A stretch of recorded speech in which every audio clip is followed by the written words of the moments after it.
When we imagine medieval monks, the picture seems pure and holy. We picture men in rough brown robes, chanting prayers, living in silence, and devoting their lives to God. The monastery appears as a place of discipline, faith, and rejection of the flesh. But behind those stone walls, the reality was far darker. Filled with forbidden desires, abuse of power, and sexual practices that the church itself tried desperately to keep hidden. The Middle Ages were a time of contradiction. On the one hand, the church demanded absolute chastity from monks, condemning even the thought of lust as a sin. On the other hand, monasteries were isolated worlds, cut off from women, guarded by rules and ruled by men who believed their vows placed them above judgment. In this tension between impossible purity and human desire, shocking practices emerged, whispered about in records, condemned in papal decrees, and exposed in scandals that shook medieval society.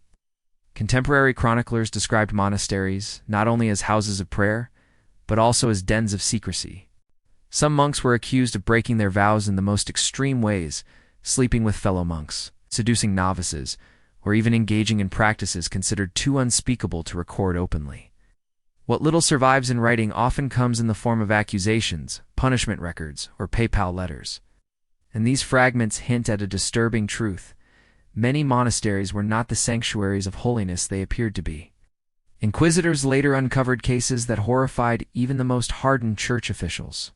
Some found evidence of secret rituals in which vows of chastity were mocked, while others revealed brothels operating near monasteries, where monks secretly paid for pleasure while preaching against sin. There were even whispers of young boys being brought into cloisters under the pretense of education, only to be exploited in silence. The hypocrisy was staggering. Monks Were expected to be the spiritual backbone of medieval society, the example of purity in a world of temptation. Yet within their walls, practices flourished that were far from holy. For ordinary people who learned of these scandals, the revelations were both shocking and confusing. How could the very men who preached against lust and desire indulge in the darkest of them? The church knew these secrets could not remain hidden forever. So century after century, councils and popes issued repeated warnings, forbidding monks from shameful acts that were whispered about in every kingdom of Christendom. The very fact that such bans were issued again and again shows just how widespread the problem was. The truth is clear.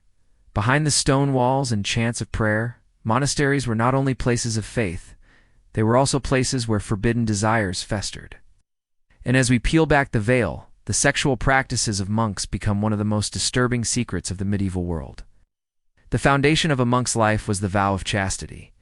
To renounce the pleasures of the flesh was considered the highest form of devotion, proof that one's love for God outweighed all earthly desires. Monks swore never to touch women, never to marry, and never to give in to lust. On parchment, the vow seemed absolute. In practice, it was an impossible demand that pushed human desire into darker, hidden corners. The problem was not new. Even in the early days of monasticism, church leaders complained of monks breaking their vows. Council records from as early as the 6th century speak of monks engaging in unnatural acts and warn of sins committed in the night. These vague but alarming descriptions were not accidents. They were a way of recording scandals without writing the details too clearly, a tactic to protect the church. As reputation, while acknowledging that the problem existed, as monasteries grew in size and wealth during the Middle Ages, the issue only worsened. Monks lived in close quarters, isolated from women but surrounded by other men. Temptation was constant. Some chronicles describe cloisters where brother lay with brother, and where the vow of chastity became a hollow ritual, broken in silence while still preached in public. Others note that novices, young boys and teenagers sent by families to be educated, were particularly vulnerable. Sometimes seduced or coerced by older monks who wielded both spiritual authority and physical control. The breaking of vows was not always private or hidden. Papal decrees from the 11th and 12th centuries denounced monasteries that had turned into scandalous centers of corruption. Some monks were caught secretly maintaining relationships with women, sneaking into nearby villages at night. Others were accused of turning monasteries into places of excess, indulging in feasts, drink, and forbidden acts, while pretending to live in piety. The very fact that popes had to repeatedly condemn these practices shows how widespread they were. But the most shocking element was not just that monks broke their vows, was how openly many seemed to do it, though convinced they would face no real consequences. Protected by the respect society gave them, they often escaped punishment, unless their crimes were too blatant to ignore. In many cases, silence was preferred. To admit that monks were failing so completely would undermine the church's power, so scandals were quietly covered up, names erased, and records destroyed. The vow of chastity was meant to elevate monks above ordinary men. Instead, it often trapped them in hypocrisy, forcing them to hide desires they could not erase. When desire was denied but never resolved, it warped into practices that were far more disturbing than the church dared admit. Behind monastery walls, the struggle between flesh and spirit was not won by holiness. It was lost in secrecy, and what happened next revealed just how dark the hidden world of monks could become. The cloister was supposed to be a sacred space, a fortress of silence where monks devoted themselves to prayer, study, and discipline. Yet medieval reports suggest it often became the opposite, a place where forbidden desires thrived in secrecy. The very isolation that was meant to protect monks from temptation instead created a closed world where desires were acted upon without outside witnesses. Monastic chronicles, written in guarded tones, describe incidents that reveal the depth of corruption. In some accounts, monks maintained secret liaisons with women from nearby villages, using night as cover to slip beyond the monastery walls. Certain monasteries even gained reputations in local communities as places where women could be lured or exploited, sometimes in exchange for promises of spiritual favor. The irony was striking. The same monks who preached about purity were living double lives in the shadows. Even more disturbing are the accounts that suggest the cloister itself became a breeding ground for unnatural acts. When women barred from their lives, monks often turned to one another. Some records accuse monasteries of being dens of sodomy, with abbots warning of widespread sins among brothers. The language used was deliberately vague, but the accusations were frequent enough to show the problem was systemic. The vow of chastity was not protecting monks, it was twisting natural desire into secret indulgence. The exploitation of novices, boys and teenagers sent by families to be trained in the faith, was another dark stain on monastic life. Writers of the time hint at corruption of youth, a phrase that appears again and again in synod records and papal decrees. These boys, powerless and isolated, often had no voice. Their suffering was swallowed by silence, hidden under the reputation of holiness. Modern historians believe this practice was far more common than the church would ever admit, yet it was rarely punished unless scandal threatened to reach the outside world. In some monasteries, things went even further. Evidence suggests that certain cloisters became known as hubs of sexual corruption, where monks indulged in both men and women, protected by the walls of the monastery and the fear their spiritual authority inspired. Stories circulated of abbots who kept mistresses, of monks who shared secret lovers, and of others who engaged in group practices under the guise of brotherhood. Though these tales were often written by critics of the church, they reflect a pattern confirmed by repeated papal condemnations. The shocking truth was this: the cloister, imagined as a holy sanctuary, often became a cage where desire turned toxic. Hidden from public view, monks broke every vow they swore to uphold, and yet the church still portrayed them as moral guides for society. This hypocrisy raised a dangerous question. If the guardians of purity lived in such corruption, what did that say about the faith they represented? The answer would unfold in the next chapter of this hidden history, where scandals became so great that not even the church could keep them secret. For centuries, the church tried to protect the reputation of its monks by burying scandals in secrecy. But by the High Middle Ages, the weight of corruption grew too heavy to ignore.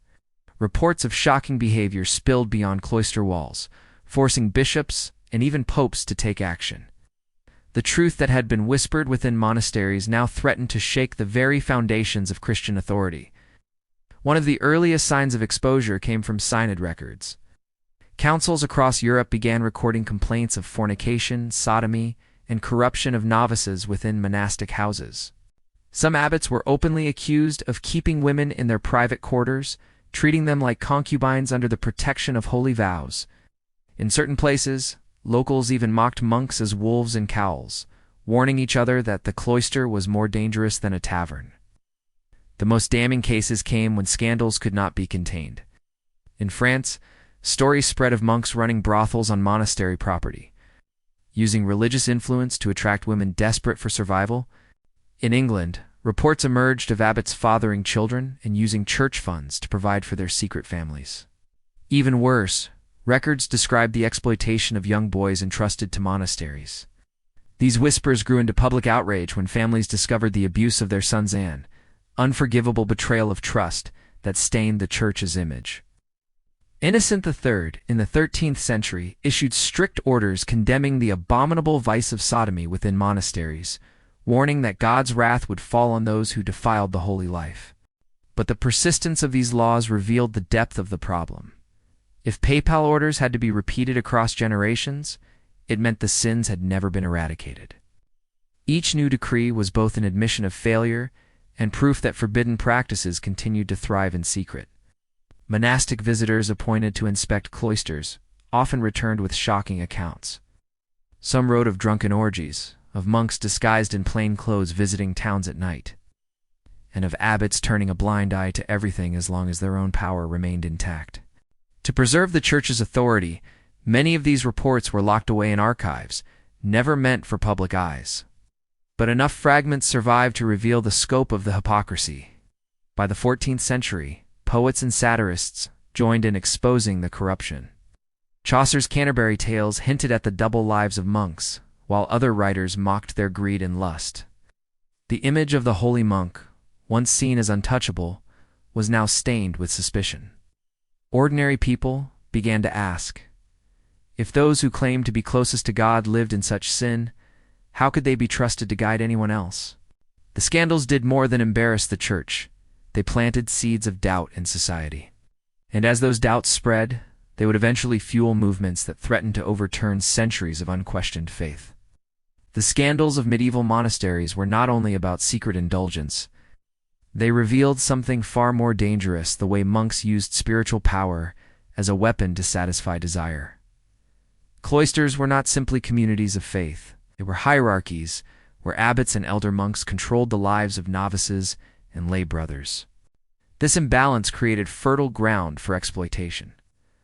A novice, often a boy or a teenager, entered the monastery believing he was dedicating his life to God. But once inside, he found himself completely dependent on older monks for food, shelter, and education. Those in authority sometimes twisted this dependence into control. Chronicles describe how certain abbots used spiritual obedience as a pretext to demand submission, not just in work or prayer, but in darker, forbidden ways. Thar, the sacred vow of obedience, became a chain that bound the vulnerable to the will of the powerful.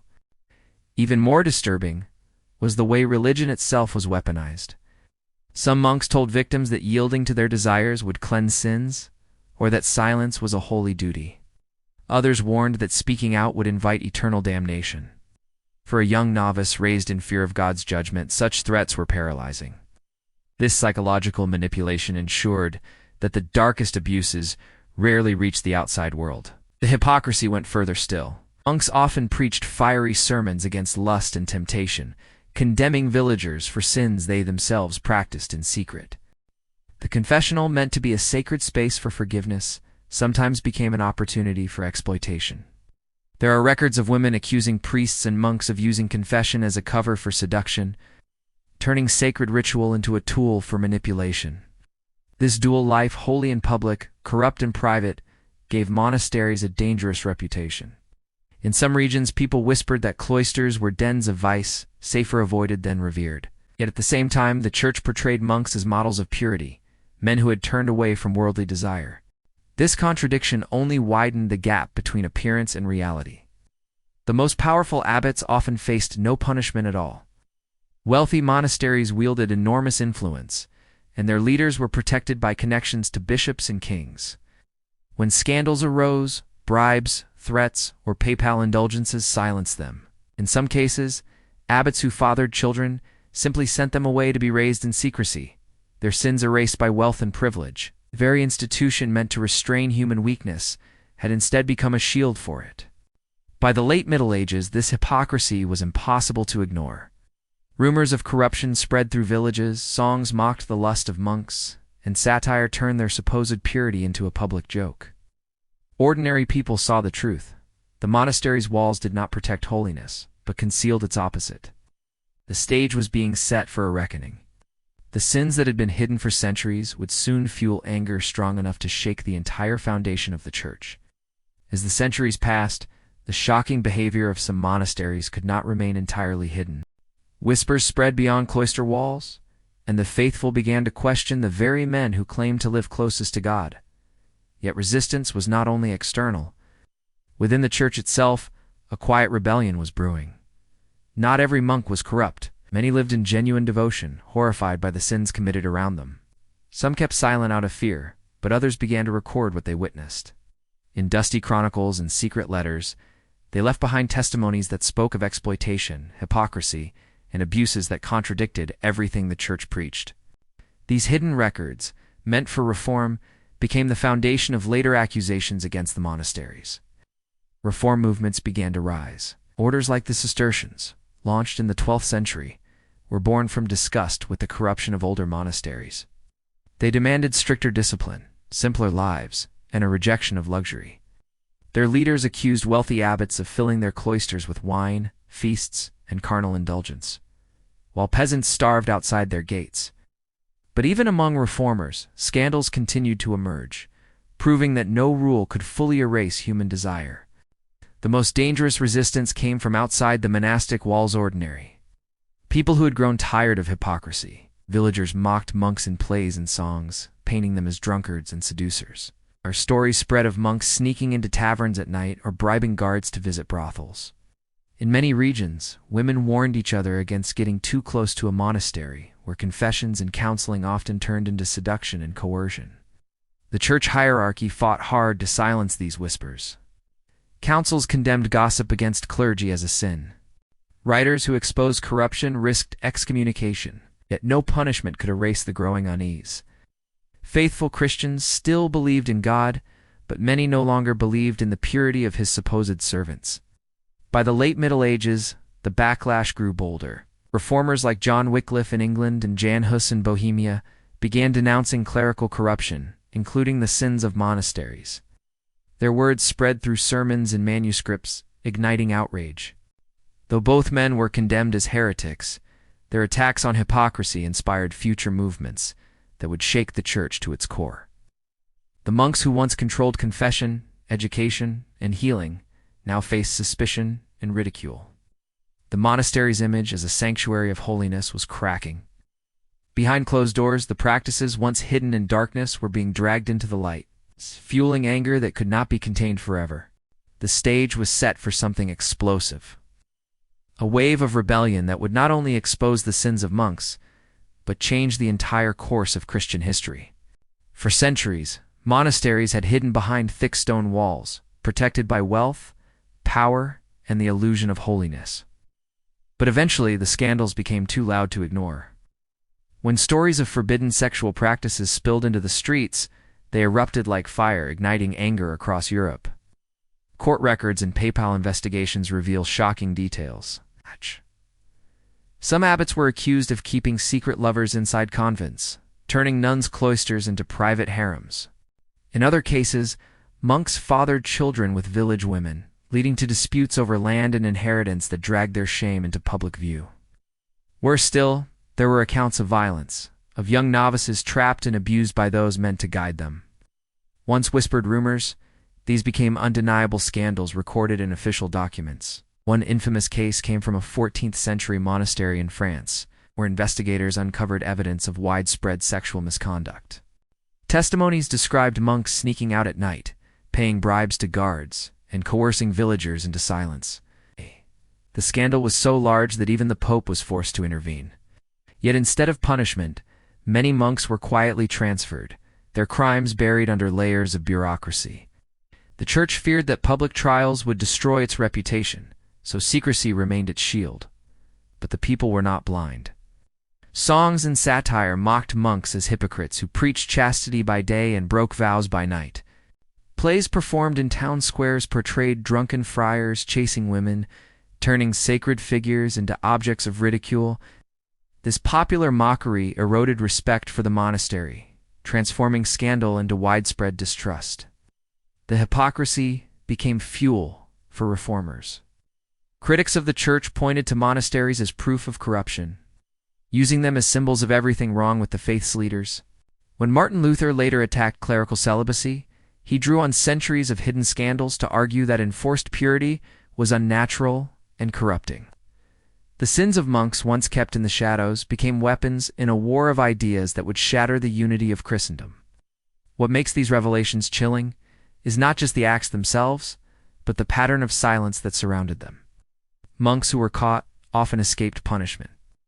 Victims were silenced.